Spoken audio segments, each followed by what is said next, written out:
Tired of endless scrolling and typos when entering data into Excel?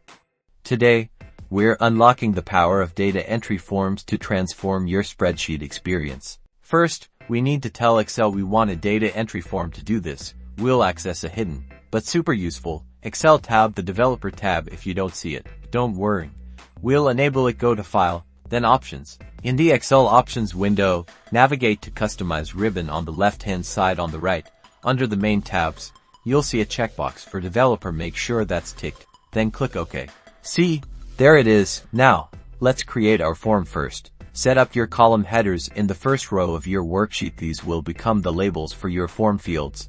Once your headers are in place, click into any cell within that header row. Now, head over to the Developer tab. In the code group, you'll find a button labeled Form.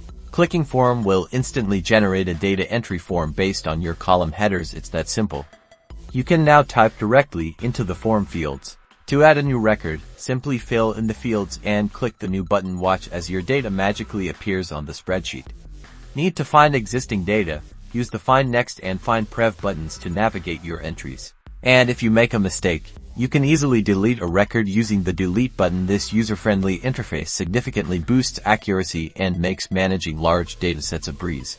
So, there you have it, your very own data entry form in Excel. Streamline your input, minimize errors, and take control of your spreadsheets. Happy data entering!